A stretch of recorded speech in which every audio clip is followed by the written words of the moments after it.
Quiero que veáis unos titulares que encendían la alarma hace unos días en varias localidades de Euskadi. Estamos hablando de secuestros virtuales.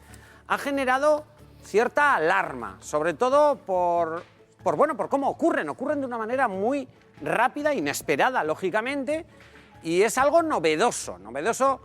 Me refiero a lo que está ocurriendo en Euskadi. Por eso lo hemos querido tratar en nuestra sección con César Charro. César, arratsaldeon. Estamos viendo algunos de los titulares, César. Claro. Titulares que quieren decir que la modalidad de los secuestros virtuales llega a Euskadi. Llega a Euskadi. Bueno, llegó hace unos años ya. Lo que pasa es que esto es un poco como el Guadiana, que viene, desaparece, vuelve a haber otra remesa. Y yo creo que para evitar este delito es muy importante lo que vamos a hacer hoy aquí. Dar una información correcta, veraz y eficaz para saber lo que estamos, ante lo que estamos. Lo primero, para mucha gente que nos está viendo, César, explica por favor qué es un secuestro virtual. Bueno, un secuestro virtual, también llamado falso secuestro, en realidad no es un secuestro de verdad, por cuanto que a la víctima no se la llega a retener ni se llega a entrar en contacto con ella. Simplemente van a llamar a un familiar tuyo y le van a decir: tenemos a tu hijo, tenemos a quien sea. Y tú vas a oír de fondo unas voces más o menos distorsionadas, por favor, paga y tal.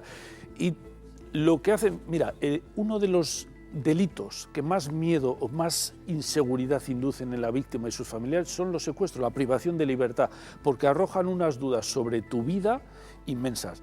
Juegan con ese miedo, pero ellos nunca tienen a la víctima, te lo hacen creer.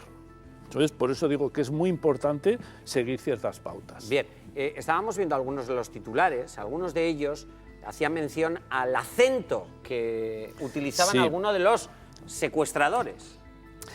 Claro, estamos ante una modalidad delictiva que viene de Sudamérica y que allí fue muy popular durante unos años y prácticamente ha desaparecido porque a base de información la gente ya no se lo cree, cuelgan el teléfono y se acabó. César, he oído que incluso además algunas llamadas recibidas aquí en Euskadi proceden de algún país sudamericano. Sí, y mira, es muy curioso, yo los he llamado las teleoperadoras del terror, porque muchas veces en centros penitenciarios se facilita a ciertos presos, que lógicamente ahí no tienen otra cosa que hacer, unos teléfonos móviles con listados de teléfonos de aquí, de países de habla hispana, y ellos se dedican a llamar intentando esta extorsión. Vale, vamos a poner y vamos a hacer un repaso, César, de cómo actúan, el modus operandi, y vamos explicando ya de una forma más concreta, ¿no? Vamos a verlo ahí porque hay unos pasos que son comunes en este tipo de secuestros. Mira, no quiere decir que que no pueda ser de otra manera, pero hoy día todas las llamadas que se están recibiendo tienen un marcado acento sudamericano, porque lo que nos hace pensar zona, ¿no? Que muchas veces hasta vienen de fuera y esa modalidad es propia de allí. Hombre, mañana podemos tenerla aquí, eso, pero hoy por hoy ese es un indicativo bastante importante. Nos van a llamar desde un teléfono ilocalizable, un teléfono oculto, pues bueno, esto sería lógico incluso en un secuestro real. Un mensaje muy violento. Un mensaje muy violento en el que a ti te van a decir que tiene a la persona, que la van a mutilar, que van a vender los órganos. Lo más horrible y truculento que a ti se te pueda ocurrir para tu hijo o tu familiar, con el único afán de inducirte en miedo. Fíjate que cuando secuestran a una persona de verdad, lo que se suele hacer es amenazar, pero de entrada no de esta forma tan violenta y tan agresiva, sino que lleva un proceso. Pero entonces, ¿por qué lo hacen así, César? Pues porque intentan inducir en la persona tal miedo que vaya corriendo a ingresar una cantidad de dinero en un locutorio, que ellos le van a decir a través de un locutorio, vaya, ingrese en esta cuenta. Y en muy poco tiempo tenerlo solucionado. ¿Por qué? Porque saben que el periodo de validez de esa mentira es muy corto, porque tú puedes localizar. Entiendo, por lo tanto, que quieren bloquear psicológicamente a la víctima, en este caso la persona que recibe esa llamada, diciéndole: tenemos a un familiar tuyo, le vamos a hacer de todo.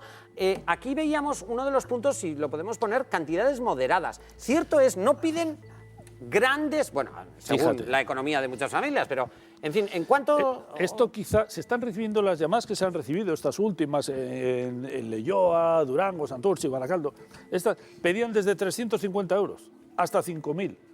Fíjate que en un secuestro de verdad, con la infraestructura que lleva, con Sí. el riesgo que asumen los secuestradores de verdad, hombre, pedir 350 euros o 500 es ¿Y el esto por qué lo chocolate hacen? del loro. Porque Sería- quieren- Esto lo hacen porque saben que dices, hombre, ante la duda pago 350 euros y me, bueno, Por dar me la curo en posibilidad, salud. al ser una cantidad de que eso razonable, es. bueno, quiero decir, moderada, razonable ya- no lo es, pero moderada sí, pues que digan, bueno, pues Que tú pueden enseguida soltar vayas, antes la tienes el dinero. disponible. Ya, vamos a dar recomendaciones, sobre todo porque alguno de vosotros quizás os podráis encontrar en esta situación.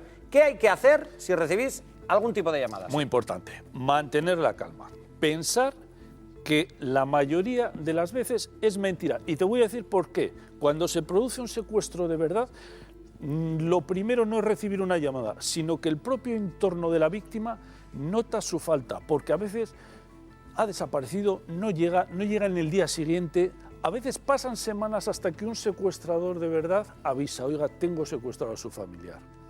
Esto nos ha pasado aquí con los secuestros que hemos visto en nuestra historia. César, Pasan mantener la días, calma, yo también entiendo lo que tiene que ser recibir una llamada y decir, tengo a tu hija, tengo a tu hijo, Claro, suelta el dinero, que si no me lo cargo. pero, Pues claro, mantén la calma. Bueno. Pero hay que pensar, ¿quién soy yo? ¿Soy una persona conocida? ¿Soy una persona con mucho dinero? ¿Tengo este riesgo? Si no es así, pensar que el 99% de posibilidades tengo de que sea mentira. Es buena recomendación, pero la primera es difícil. Sí, Vayamos a por sí, la sí. segunda, César. La segunda, no facilitar ningún dato personal. Esto es importante. Claro, si alguien te llama diciendo que tiene a tu familiar, debería tener ya tus datos personales. Si te los está pidiendo es que es mentira. Vale. No facilitar nunca, ni en esto ni en otras cuestiones, pero en esto mucho menos, ningún dato ni de teléfono, ni de direcciones, ni apellido, nada. Inmediatamente colgar el teléfono. La siguiente. No darles más carrete, colgar el teléfono, salir de ese bloqueo mental que te intentan imponer y llamar directamente a la Ertzaintza. La Ertzaintza tiene expertos en secuestros, negociadores, la Ertzaintza y cualquier cuerpo policial, salvo las policías locales, ¿no? Llamar. Enseguida te van a decir cómo localizar a tu familiar y si no eres capaz, te lo van a hacer ellos. Van a enviar un coche donde tú les digas.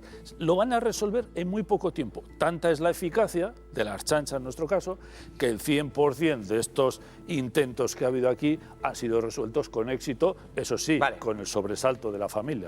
Pero en estos casos que se conocen aquí en Euskal Herria no ha habido pago. Nadie ha pagado. Bueno. Gracias a Dios. Oye, quiero comentar contigo porque, claro, cuando sabía que ibas a hablar de secuestros virtuales por lo que ha ocurrido en varias localidades, encontré este titular. Vamos a ponerlo. Habla de secuestro express en una zona de encuentros sexuales. Sí, ojo. Ponía, bueno, estos son algunos, pero había otro titular que es 2 detenidos por secuestros express en una zona de encuentros sexuales Ojo, en Álava. Esto ya es un secuestro.